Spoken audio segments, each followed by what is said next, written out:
Assalamualaikum warahmatullahi wabarakatuh. Selamat datang di kelas 2. Ya. Kali ini kita akan membahas tentang rangkuman subtema 4 ya, tema 7, masih di tema 7. Oke, langsung masuk pada materi pokok. Yang pertama adalah bahasa Indonesia, yaitu ciri-ciri, fabel, dan kata tanya. Setelah kita kemarin membahas tentang informasi yang bisa didapatkan, sekarang kita belajar tentang ciri-cirinya ya. Nah, kata tanya yang kemarin Pak Dani janjikan, hari ini kita bahas. Kemudian di materi pokok yang kedua ada PPKN. Itu materi yang dibahas adalah keberagaman tempat wisata dan keberagaman suku ya. Nah, terus yang ketiga seperti biasa matematika. Nah, sekarang kita akan berbicara tentang cara membagi dalam pecahan. Nah, yang kedua menyelesaikan soal cerita pecahan ya. Cara membagi yang kemarin Pak Dani jelaskan yaitu 10 orang dibagi 5-5 gitu ya. Nah, ini caranya nanti kita bahas ya. Terakhir yang belum ada apa? Seni budaya dan prakarya. Kita bahas adalah prakarya dari bahan alami dan bahan buatan. Oh lupa tadi belum berdoa ya, berdoa dulu ya, jangan lupa ya. Sebelum belajar kita harus berdoa dulu ya, dibudayakan ya. Nah, perkenalan dulu. Perkenalan dengan subtema 4 ya. Pernahkah kalian pergi ke kebun binatang bersama keluarga? Pernah Pak, pernah. Oke. Ya, di sana itu banyak kegiatan yang bisa kita lakukan untuk menambah kerukunan dan menjalin kebersamaan. Nah, antara lain makan bersama. Mari jalan-jalan kan, jalan-jalan capek akhirnya makan bersama. Mengenal hewan bersama, dikasih tahu sama ayahnya sama ibunya. Oh itu loh, nah, itu namanya komodo. Nah, terakhir pasti ini ada foto bersama ya. Itu bisa menjalin kebersamaan dan menambah kerukunan, tambah rukun ya sama keluarga sama teman-temannya. Nah, di kebun binatang itu ada aturan yang harus dipatuhi. Kenapa kok harus dipatuhi Pak aturannya Pak? Kenapa? Ya, ini dia Ontane ngomong. Semua tempat wisata, nggak hanya kebun binatang ya, semua tempat wisata memiliki aturan-aturan yang harus ditaati agar tercipta suasana yang tertib dan menyenangkan. Kalau di kebun binatang biasanya tulisannya dilarang memberi makan pada hewan. Nah, gitu ya. Soalnya ngasih makan ngawur orang-orang nih. Jadi nanti hewannya bisa sakit ya. Siapa yang nulis ini? Penjaga tempat wisata ya. Jadi kenapa harus mematuhi aturan agar tercipta suasana yang tertib dan menyenangkan ya. Masuk materi yang pertama, bahasa Indonesia, ciri-ciri fabel dan kata sapaan dalam fabel. Kata sapaan mana ya? Apa itu fabel? Nah, fabel merupakan cerita hewan yang berperilaku seperti manusia. Ya, ciri-cirinya apa ya? Ciri-cirinya satu, nah itu tidak nyata ya. Ceritanya tidak nyata, karangan saja. Oh, karangan manusia ya. Terus tokoh dalam fabel adalah hewan. Manusia ini biasanya peran pembantu, bukan peran utama ya. Cuma sekilas tok manusia muncul di fabel ya. Tapi yang banyak hewan. Nah, ini kemudian hewannya bisa berbicara. Terakhir, hewannya memiliki sifat seperti manusia. Mohon kemarin itu meraih sombong, kancile pinter gitu ya. Nah, siapakah aku? Wah, ono tanda tanya nih. Siapa ini? Ini siapa ini? Pinguin. Nah, nih kalian lihat apa ada yang berwarna biru? Nah, ini adalah ya.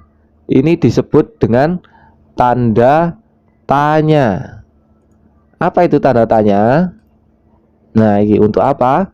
untuk menanyakan sesuatu kepada seseorang atau tanya pada diri sendiri. Oh ya Pak, tanya pada diri sendiri Pak, nanti dikasih tahu ya. Kata apa saja yang bisa digunakan untuk bertanya? Nah, yo simak penjelasan Pak Dani ya. Masuk pada kata tanya, itu selalu diakhiri dengan tanda tanya ya.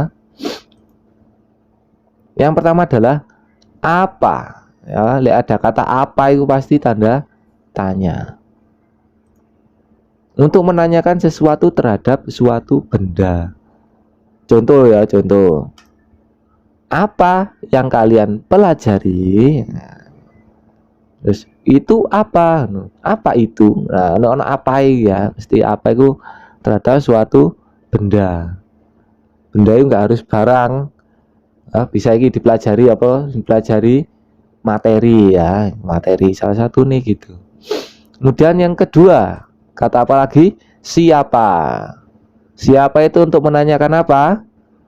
Untuk menanyakan ini tentang Tuhan, malaikat dan orang. Contohnya ini, siapa namamu? Tuhan ini siapa? Siapa nama Tuhanmu? Muslim jawabnya Allah. Malaikat, contoh malaikat itu siapa nama malaikat pencabut nyawa? Nah, gitu ya. Itu adalah contohnya.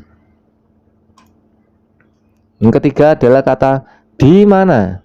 Di mana itu untuk menanyakan tempat. Contohnya, di mana rumahmu? Nah, berarti tempatnya. Rumahku ada di desa Jameng Bakalan, gitu ya. Nah, kapan? Kalau kapan dulu tanya apa? Tanya waktu. Kapan kamu belajar? Saat di sekolah, berarti pagi ya. Saat malam hari, ngaji pas sore. Gitu ya. Itu menanyakan waktu. Kapan sampai sekolah? Tadi pagi ya. Kemudian kata berapa? Berapa ini menanyakan apa? Menanyakan jumlah. Contoh, berapa harga buku ini gitu ya. Itu jumlah harga yang harus dibayar. Atau berapa jumlah siswa di kelas 2 gitu ya. Nah, yang keenam adalah kenapa atau mengapa. Ini podo ya jawabannya. Itu menanyakan sebuah alasan. Mengapa kamu belajar? Agar pintar.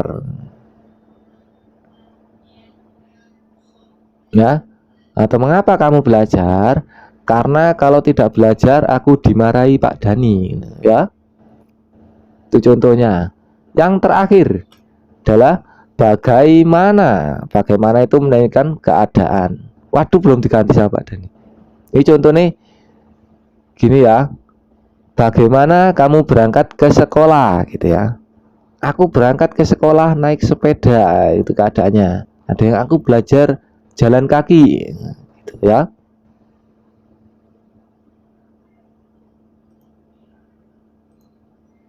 Latihan. Nah, senengannya arek ya. Buatlah 7 pertanyaan seperti yang Pak Dani contohkan beserta jawabannya. Tidak boleh sama seperti contoh. Golek pertanyaannya lain, cari pertanyaan yang lain ya. Oke, latihan sudah. Ini ibunya ngomong apa kira-kira? Ya, bertanyalah dengan sopan. Lakukan dengan nada bicara yang lembut dan sikap yang baik. Kenapa? Ya nek ngomongin sama marah-marah ya sing jawab males lah. Itu ya. Jadi harus bertanya dengan sopan ya. Nada bicaranya yang lembut. Nggak boleh marah-marah ya. Masuk pada materi yang kedua, PKN, keberagaman tempat wisata dan keberagaman suku. Tempat wisata itu ada banyak ya, Rek ya. Nah, ada wisata alam. Nah, apa wisata alam itu? Wisata alam itu terbentuk dari alam tanpa ada campur tangan manusia. Contohnya apa? Nah, iya contohnya pantai, pegunungan, danau, air terjun, hutan ya. Manusia gak iso bikin pantai. ya. Yang bisa bikin pantai itu Allah ya. Air terjun gak iso, manusia nggak bisa. Kita hanya bisa menjaga saja, tidak bisa membuat ya. Jadi wisata alam itu wisata yang tanpa ada campur tangan manusia ya. Manusia hanya menjaga saja ya. Saya bikin langsung dari pusatnya, dari Allah langsung ya. Satu tempat wisata apa Pak? Wisata buatan. Nah kalau wisata buatan ini itu dibuat oleh manusia untuk mempelajari kembali wawasan sejarah maupun pengetahuan dan juga buat hiburan. Contohnya apa? Ayo. Nah, contohnya kebun binatang tadi ya, museum, kolam renang, planetarium, gedung sains. Ya, planetarium apa? Planetarium kayak gedung tapi banyak. Itu ruangannya tentang planet-planet ya, tentang luar angkasa. Itu planetarium. Ya, gedung sains sih khusus tentang IPA, penelitian sains ya. Itu. Nah ini dibuat oleh manusia yang ini. Nah kalau binatang ini hewannya yang manusia nggak bisa bikin, tapi ngumpulkannya itu manusia. Oh jerapah tak taruh sebelah sini aja, oh gajah tak taruh sebelah sini aja, gitu manusia. Pantai yo gak iso, lautnya tak taruh sebelah sana gak bisa, manusia nggak bisa gitu ya. Itu kehendak Allah Subhanahu Wa Taala. Nah, Indonesia itu merupakan negara punya tempat wisata yang sangat banyak. Ya, terutama tempat wisata alam nih. Banyak penduduk negara lain ke Indonesia karena keindahannya. Jadi, mari kita jaga keindahan Indonesia mulai dari lingkungan rumah kita sendiri. Ya, mulai dari kita sendiri. Baru nyuruh orang lain, ya. Iki apa iki? Iki suku-suku iki perwakilan nih Sumatera. Si pada nih ya, ini perwakilannya Sumatera. Yang ini Jawa. Perwakilannya di Pulau Kalimantan, di Pulau Maluku. Yang ini Irian Jaya, ya. Nah, suku apa itu suku? Suku identitas yang berkaitan dengan asal-usul tempat manusia dan kebudayaan yang dekat dengan daerah tinggalnya. Yang dilahirkan di Jakarta contoh ya, sama orang Betawi. Nah itu ya namanya ikut suku Betawi. Sing lahir di Bandung ya mayoritas jadi suku Sunda. Yang di Madura ya jadi suku Madura. Yang di Jawa Timur, Jawa Tengah, Solo, nah itu suku Jawa, ya. Nah, suku juga merupakan bagian dari kelompok sosial dalam sistem sosial karena garis keturunan kayak tadi keturunan ya anaknya mama sama ayahnya Jawa ya anaknya melu Jawa ya, adat agama bahasa tradisi dan lain sebagainya. Oh bahasa kita bahasa Jawa ya pakai bahasa Jawa kan Pak Dani pakai bahasa Jawa itu beda sama bahasa Sunda. Pak Dani gak ngerti nih bahasa Sunda, ngerti nih bahasa Jawa toh ya gitu. Nah itu harusnya kita pelajari. Jawa angklung itu contohnya ya. Sunda apalagi ya banyak, masing-masing suku punya ciri khas yang berbeda-berbeda. Karena di Jawa Pak Dani akan membahas suku yang ada di Pulau Jawa, tapi gak semuanya ya, yang sebagian besar saja. Ada suku Jawa itu mayoritas di Yogyakarta, di itu awak daerah istimewa Yogyakarta, Jawa Tengah masuk Solo gitu ya, dan Jawa Timur yang kita tinggali ini. Ayo kak semua di Jawa Timur campur. Madura ini mayoritas dari provinsi Madura Raya. Nih pulaunya yang ini Madura. Nih Pulau Madura. Ya, kita bisa nyebrang ke sini nih. Sekarang ada Suramadu di Surabaya ya. Bisa kita ke Pulau Madura.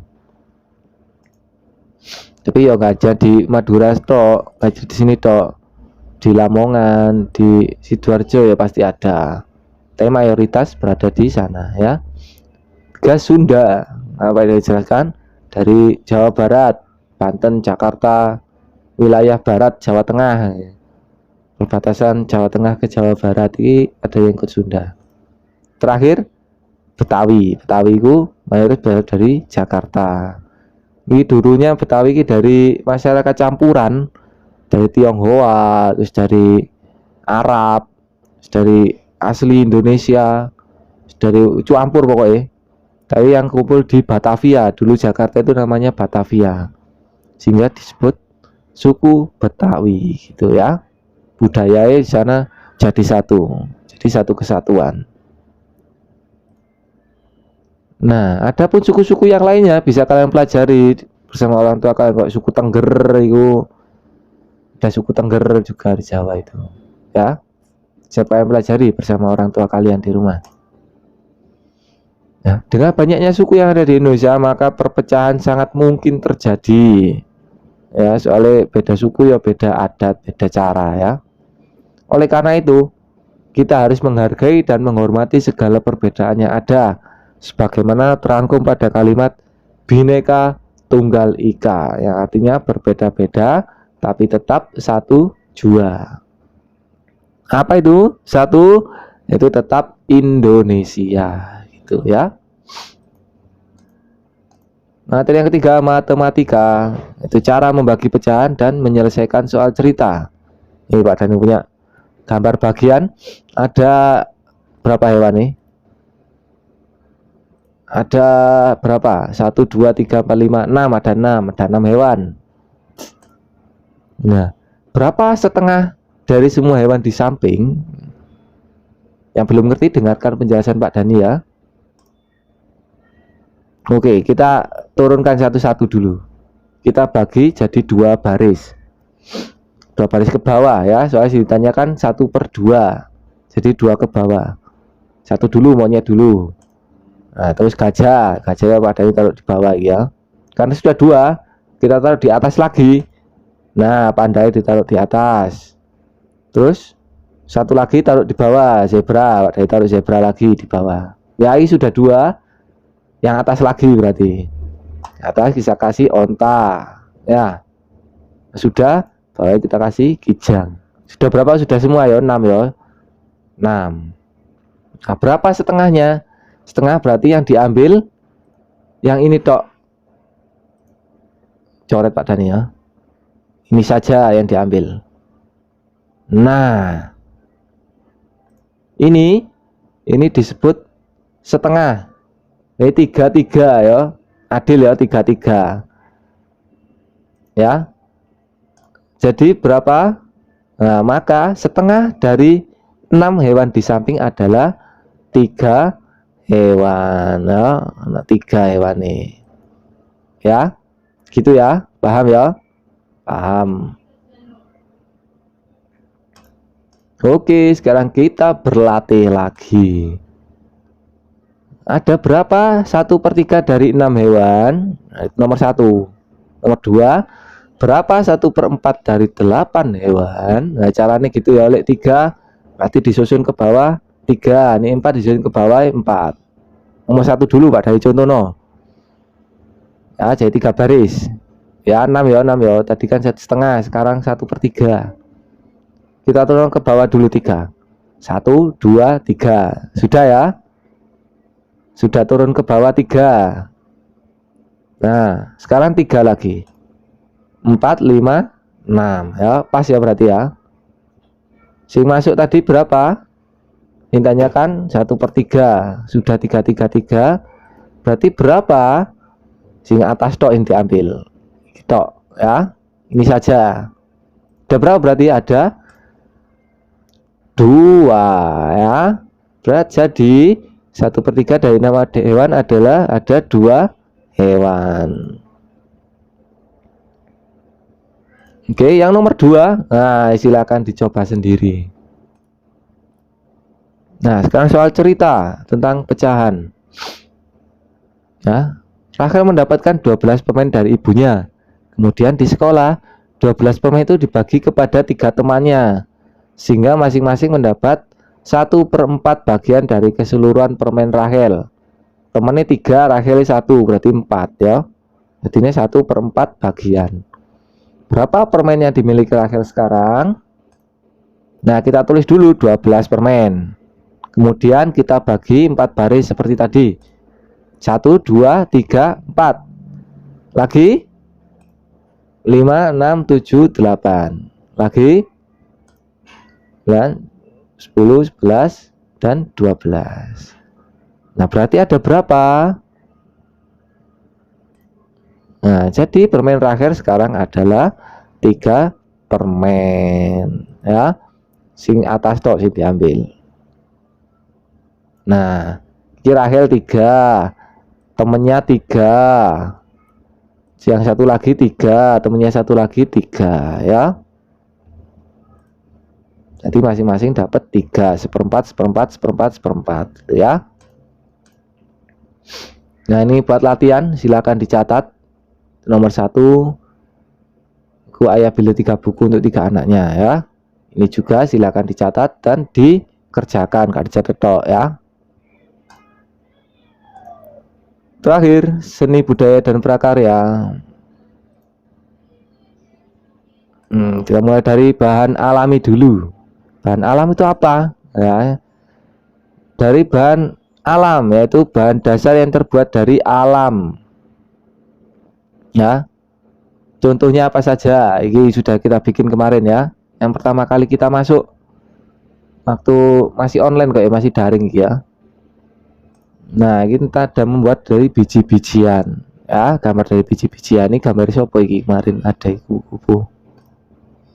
Nah, terus dari apa ini? Tanah liat ya, itu dari alam juga, tinggal dikasih air lagi. Nah, ini dari apa ini? Dari daun ya, dari daun-daun kering, itu dari alam semuanya ya. Yang kedua adalah prakarya dari bahan buatan. Bahan buatan ini apa sih? Nah, dari bahan buatan adalah bahan dari campuran bahan kimia yang dalam bahannya sehingga menyerupai sifat bahan alam. Contohnya apa contohnya? Nah, contohnya apa ini? Plastisin. Plastisin itu meniru tanah liat yang bisa dibentuk-bentuk ya. Plastisin. Ini kemarin siapa yang bikin ini ya? Nah, yo sabun. Prakarya dari sabun yang sudah jadi, sabun kotak itu dikerik, diukir namanya, bukan dikerik, diukir, sehingga membentuk prakarya dari sabun. Nah, terakhir dari apa ini? Dari kertas. Ini belum kita praktekkan ya. Nah, itu adalah materi kita ya. Jadi untuk adik-adik semuanya dan Pak Dani juga harus berani berkarya. Kenapa Pak? Kenapa harus berkarya Pak? Kita harus mencoba meskipun gagal. Karena Thomas Alva Edison, nah Thomas Alva Edison ini penemu lampu pijar. Itu baru menemukan lampu pijar yang menyala pada percobaan yang ke 9.555 kali. Hampir 10.000 kali mencoba baru menemukan lampu pijar yang menyala. Jadi kita tidak boleh menyerah saat gagal ya. Terus dicoba, insya Allah bisa ya. Terima kasih. Jika ada salah-salah kata atau salah-salah materi, silakan disampaikan kepada Pak Dani ya. Hubungi nomor ini ya. Terima kasih kepada Let's Go yang sudah bikin template ini sehingga bisa Pak Dani manfaatkan. Dan juga icon-icon termasuk hewan-hewannya ini, hewan, terus ini dari flat icon dan infografis dan gambar yang diambil dari Freepik. Terima kasih banyak. Wassalamualaikum warahmatullahi wabarakatuh.